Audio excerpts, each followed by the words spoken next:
Hello everyone, hope you are doing great. In this week, our discussion topic is harm and distrust. And being an editor, how can one journalist prevent mis and disinformation and can ensure news objectivity? First of all, I'd like to say about harm and distrust. So, when one mis and disinformation spread on social media platforms, initially it's create confusion among the audience. They want to find out the actual information on authentic media outlets.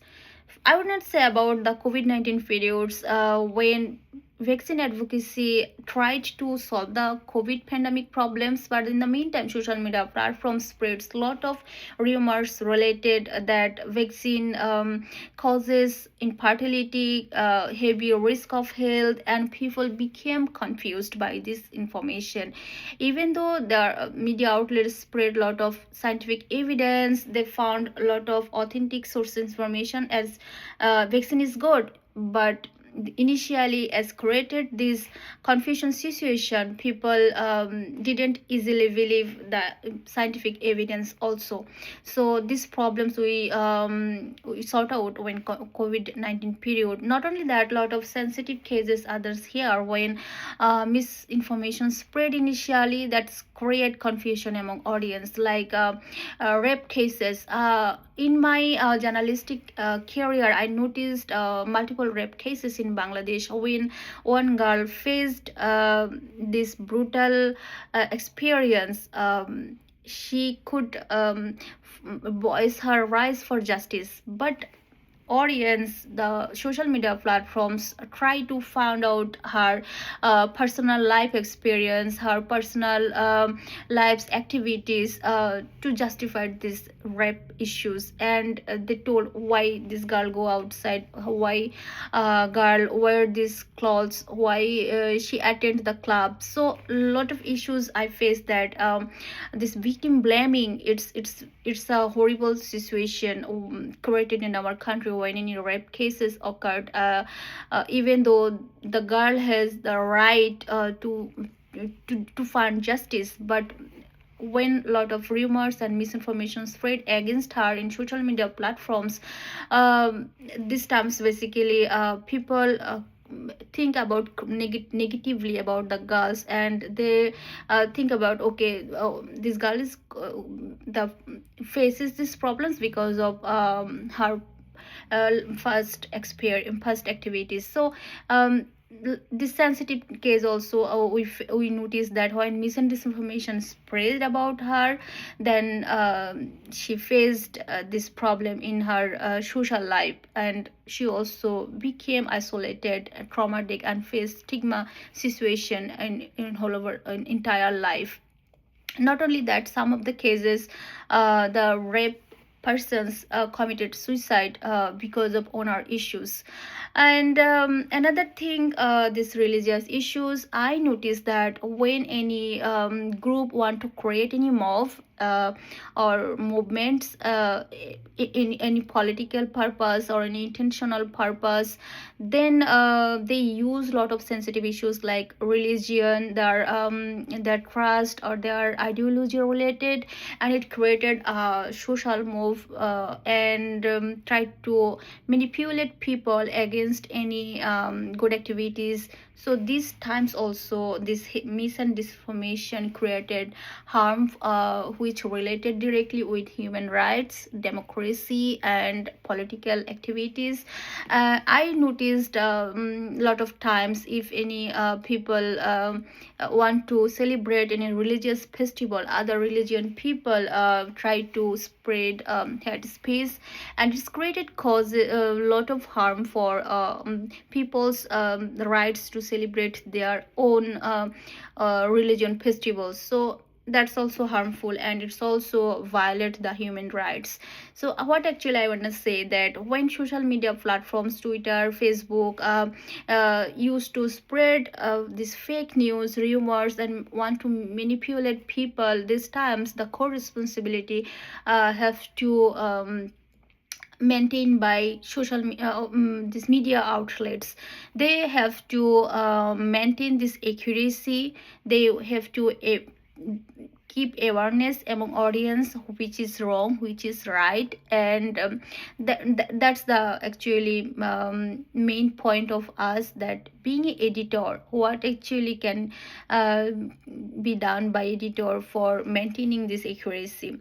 So when social media platforms talk about these types of rumors, first of all, editor have to identify, have this any intentional issues or cause, have their evidence, authentic sources or anything. So immediately media outlets have to find out the accurate information and have to maintain objectivity when publishing the news. When I was newsroom editor, I also got a lot of report from several parts of our country, which triggered the particular religion people, particular ideologies people, or the victim blaming issues. So as the editor, I have to maintain this knowledge that okay, what types of word I have to use, what pictures have to use, is it maintaining subjectivity or intentional any biasness or not. So that's very important. And if it's related any sensitive issues like suicide, any religious content which can make a mob or which can create unrest situations among audience, these times journalists have to rethink about it, and his or her bifocal mind have to work on here. And I think without any justification, without any thinking, after situation of publishing the news, journalists should not publish any sensitive information without proper evidence, without authentic sources. One cases I want to mention about it, that one biggest corporate companies persons was involved with girls suicide case in our country. This times, as this corporate company was owner of 4 or 5 media outlets, and they directly controlled all over the media outlets of our country, and they didn't publish any information about the accused person because of his authority, his power of money. But on the other case, the normal girl who committed suicide because of this boy, uh, people used to spread her name on social media platforms, and make lot of rumors, and her personal life. And this media outlets also defined her as a greedy girl, why she make relation with a rich person, even though she was not that qualified. So all people talk about the girl's identity, girl's qualification, girl's character, not about the accused, this corporate owner's son. So this situation, actually we can understand that how much harm and hate speech caused a lot of social crisis among us. And in this case, proper journalism how much important, because these times lot of the media outlets just blurred the accused person's pictures, but spread the girl's pictures, previous pictures, her personal life,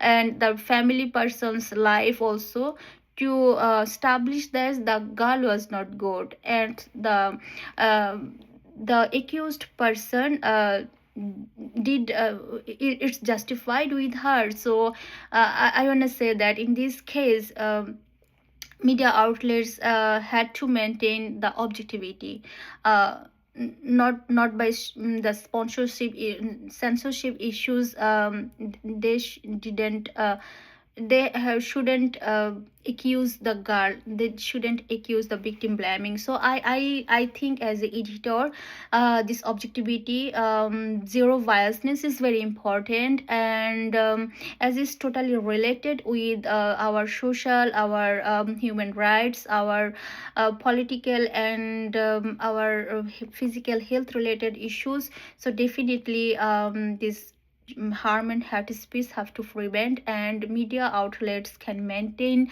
co-responsibility here, because as lot of rumors and fake news are spreading on social media platforms.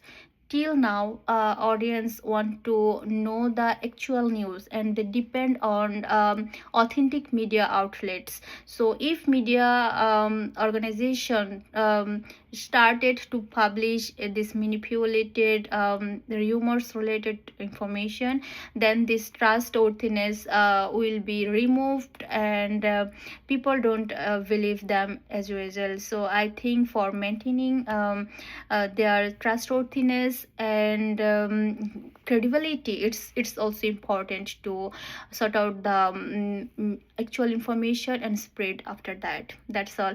Thank you so much, and best wishes for you for this week.